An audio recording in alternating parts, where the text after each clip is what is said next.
before our eyes. Mm-hmm. And you got different expressions of reality throughout the boundless universes, Mm-hmm. right? A good show to watch to get an idea what I'm talking about is Sliders, Mm-hmm. right? Because you got light spectrums, you got sound ranges, and the combination where they cross at different locations vibrated a different frequency of reality to produce a different reality than the one you see. So right now we are in a grand dance to create tomorrow while we burning yesterday down. We done with yesterday. Now all we take from it is the memories in order to take the lessons from it to build a better tomorrow. Mm-hmm. Tomorrow ain't here yet because we ain't built it, Yeah, but built it we in yet. the process. Mm-hmm. Uncle Rod, I died in my sleep and came back. Saw my angel hovering orange light above my head in 7 Mile in 2004. And I've wondered if it was Christ the Hootie's lineage since I was a child. It's I would need more information, Yeah. more background Mm-hmm. on him and his situation.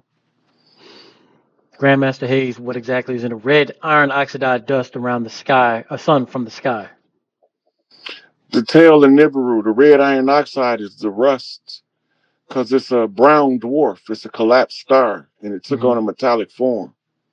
The Anunnaki, along with several other of their allies, hollowed it out and turned the inside into a terraform habitation.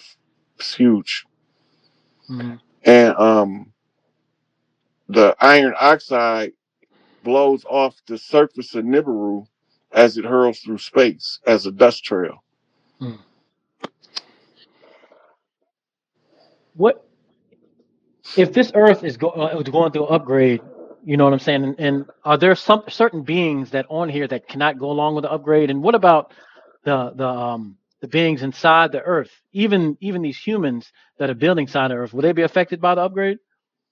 Everything with a genome going to be affected. Some things Hmm. are not mitochondrial based, won't be able to sink to the earth, Yeah. and it'll either leave from being repelled by the earth or it's going to die on earth. But if it don't come from a mitochondrial base that can link to the earth, it will not be allowed to reincarnate back here. So it'll by default it'll have to go back to its point of origin. Mm. Again, back to the Matrix. Right. So you keep hearing me bring up the mitochondria Mm-hmm. because this is a critical link to the earth sinking process. Mm-hmm. This is what the whole Enlil war in heaven was about. The inability of the man to control a feminine planet using patriarchy because he can't rule, because he can't have the birthright, because he doesn't have the X chromosome of rulership. Mm-hmm. Well, once the war started, the one with the Y chromosome had to also have the X chromosome of the mother blood typing Mm-hmm. in order to be the heir. Mm-hmm. And that left only one what you call um, one option available. Mm-hmm. And that's why it's always one son, Mm-hmm. because he's the only one that's available that is on the frequency from the mother line and the father line. Is it? Is there? I know that back in time, certain times, women were able to impregnate themselves. Will that ever have to happen again? Um, that. That stopped because they put the moon there to block out the Lilith energy of Saturn. Mm-hmm. And the women had to relearn moon magic with their Saturn magic or their Lilith magic.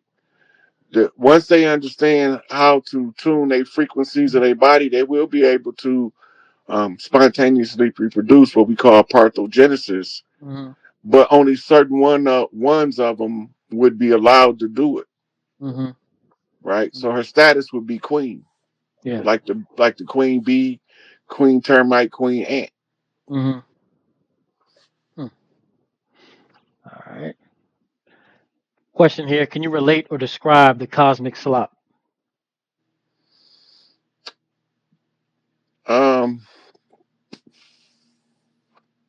That's kind of difficult to.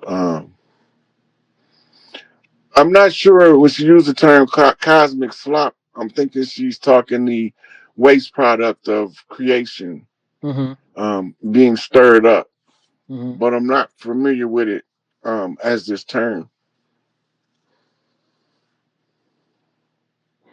This is an interesting question. Can we reincarnate in the same timeline after death, like a video game, if you don't beat the level? Yeah, sometimes you'll go back and live the same exact life over until you make the right choice where you got killed. Mm. So you will just be reliving the same timeline. You just monkey flip back to the beginning in your consciousness. So you don't make that move that got your ass murdered. Yeah. Soon as you figure it out, you've learned in the self now. But you can definitely reincarnate on the linear timeline. Mm-hmm. And now, is that as long as you're playing that loop? Is that hell? Is that your own personal hell? Um, Hell is subjective Mm-hmm. because what they tell us is hell comes from a trash dump in Ur of the Chaldees, Mm-hmm. which they called it the city of fire, where they dispose of waste product and executed criminals. Mm-hmm. Where you get your verse, there'll be weeping and gnashing of teeth from throwing. And they also used to dispose of the synthetic workers using that method. Mm-hmm. Hmm. Oh man. All right. Let's see. Let's see if we've got any more questions here.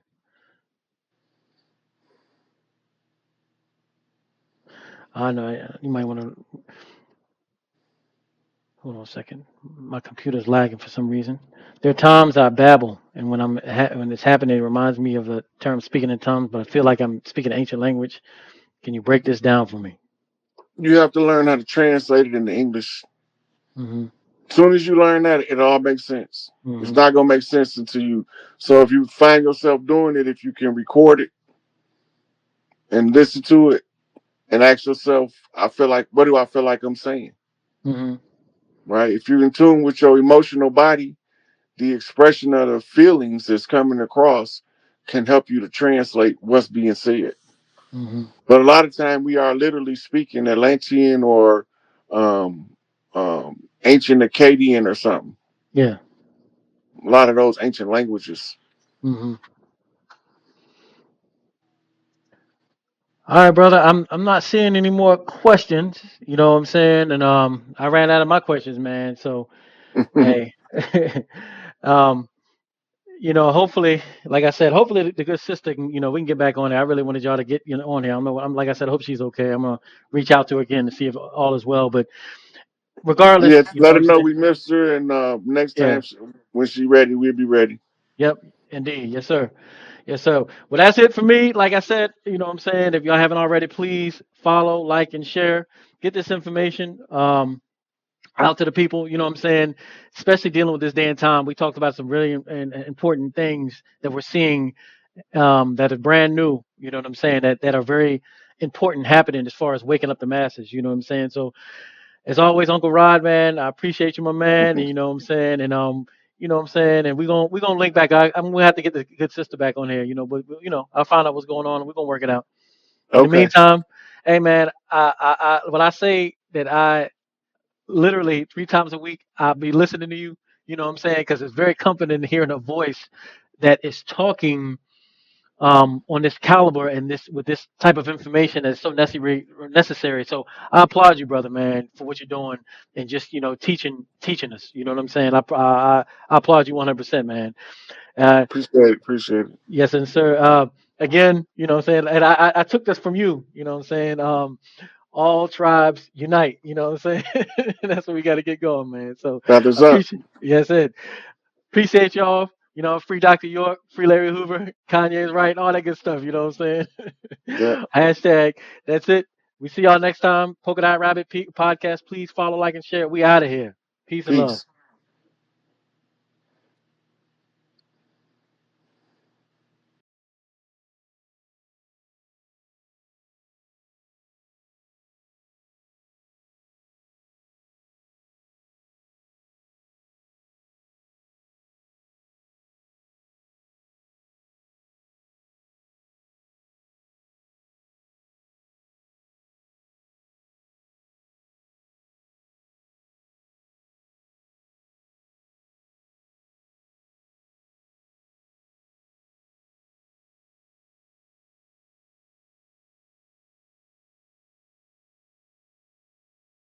right to express yourself. That means that and everybody don't have to agree with me. They ain't supposed to. If everybody agreed with me, that means it should be over instantly. So we got to have opposition Right. because it has to be a process at play where overcoming the opposition brings harmony and balance to the collective. And the only way to do that is to go through a struggle with the people out in the open in the public domain. And social media has become the universal method of communicating around the world. We can get on Facebook and Instagram and do a video that reach people in China, Japan, and in Europe, Mm-hmm. right? Where years ago we didn't have the option when Malcolm X was around and um, Dubois and Mega Evers. They didn't have the option to have the internet and to stay in the safety of their home while they tell the people what's really going on. Right. They couldn't. The ones who used to try to figure the problem out instead of going out in the streets marching, I ain't finna do that. Not for my own shit. I'm not finna be out here buck dancing for these people. Not for my own shit. And Mama had to leave me a means to find what's rightfully ours and how to recover it. And one of the things she kept saying to me was always look for the wisdom, right? And so understanding that, I searched through the minds of great thinkers in order to find out what is this stuff they call wisdom. Because if I can't buy it in a bottle, I got to find it somewhere. I'm thinking this as a child. So if I can't find it in a bottle, where am I find it at? Right? So the discovery comes in is you find the wisdom at the feet of the masters, right? The first master is mama. So starting from mama, who says the stuff that gives you the best result when applied to life? And this, as a child, made me pay attention to the elder women. Mm. And the elder women was the ones, especially the ones that talk harsh and use profanity. We call them big mamas. They harvest the energy of prime creator in order to be guides to the family. Under the patriarchal system, we've been taught to call them old bitches and don't pay them no attention. And they telling us the solution to all of the world's problems, but we ain't listening as a collective. Some of us do. Some of us know if mama say don't go down that street because something bad gonna happen, go the other way. Because if you go down that street, you're gonna walk right into the BS. I did it 1,000 times because I learned the hard way every time. And the hard lesson is the lesson that you're gonna learn and gonna internalize the deepest. Because it's gonna hurt the most that you keep going through the same foolishness. But when you wise up, that's gonna become entrenched in you as your biggest lessons, the ones that was hardest to learn. And the hardest lesson to learn was at the feet of the masters is to follow the voice of the women who give wise guidance. And you can tell the difference by the character of the women, right? So when I see you on here complain about them calling Noble Drew Ali a false prophet, some in my soul say you can't just let that go. You got to say something. Mm. So I said something. You A did. lot of the Moors is like, what is this thing? Where did he come from? I thought he hated all the Moors. I keep telling them over and over, I'm not anti-Moor, I'm anti-dirty Moor. So, so I started studying great people because I didn't really know what a master was. But the great people's information, they give references to other great people who turns out to be masters, right? And in our community, each one teach one, we all got to reach some. And if we reach enough, we can spread the information. Now, the land, the Mississippian rule, this is deep culture, organic North America. Any culture that comes on the land, we have to have a significant influence on it through the arts and the entertainment So we can use these things in the time of crisis to communicate the recovery from the oppression or whatever adverse force overtakes us on the land. Now we have to time the solution in order to correctly end the problem. So, in the course of the studies, when you run across Marcus Garvey, Noble Drew Ali, Prince Hall, David Walker, Booker T. Washington, W.E.B. Du Bois, you don't look at them in their conflicts, you look at them in their agreements, right? So they Mhm. tell us that Du Bois and Garvey don't get along because Garvey is what you call a totalitarian recovery expert.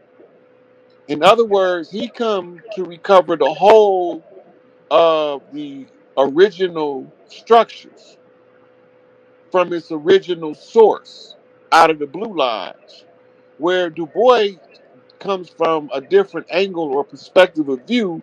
He said that only a 10%, what we call the talented tenth, will ever do anything of significance to rise to positions of prominence in any society. Therefore, we should focus on isolating that talented tenth and maximizing the input in the bank, right? Now we go from the talented tenth to um, a 5%er, right? Because all of the talented tenth is not working in the interest of the collective. Most of them is working in their own self interest. We don't care about that. You can work in your self interest, but you have to leave an indelible impression that can be read by future generations to leave a blueprint or a pattern to put the puzzle pieces together on how to recover from the condition, right? So the 5%ers teach that 85% of the people blind, deaf, and dumb and don't know what's going on. And 10% of the people know what's going on and they not doing nothing about it. But there's 5% of the people that know what's going on that's working to raise the other 85% to awareness to overcome the tyranny of the 1% who was extracted from the 10%. So the 1%ers is what they call the people that's ruling the world as elites, has a system at play. And if we figure out their system, we can reverse engineer the society in order to find out how to get back to our rights and our ability to reclaim the land based on our birthright to the land at the close of the age. Most of us don't know that it's a universal law that we are obligated by universal law, the organics of the world, at the close of every age, no matter what's going on, to shut it all down. Anything that is destructive to the ends of the collective is dispensed with, and anything found to be a benefit is used as a bridge to the next coming age. So now we leave in the age of Pisces, the water age of believing, to the air age of Aquarius. But remember, the Aquarian man carries a pitcher of water that's being spilled. Water is the symbol for spirit. So what it's telling you is we going from spiritually believing stuff with no information to support why we believe it to the mental aspect of spiritually knowing exactly what we see in the Aquarian age. So earlier I was saying about we had to be able to see the signs significantly enough in order to know when to take to make our move. Now, I came out to do this work when I came home from prison back in 2008. But everybody I went to shut the door in my face. They all said that I ain't have no degrees, I ain't had no alphabets behind my name, therefore I wasn't qualified, right? But not until Farrakhan gave a speech and Khaled Muhammad left and he said, "You think I didn't need a brilliant mind like Khaled Muhammad?" Well, Khaled, my man. I'm just like that motherfucker, but I think a little deeper. right? Everything he be saying, I feel that way, but it's one problem. He was trying to go against the rules. He was trying to fight the enemy in the physical when it's a spiritual war taking place, right? You can't fight a physical war that's spiritual. You have to fight the spiritual side and let the effects manifest in the physical arena. In this case, we use universal law weaponized to fight tyranny and oppression around the world.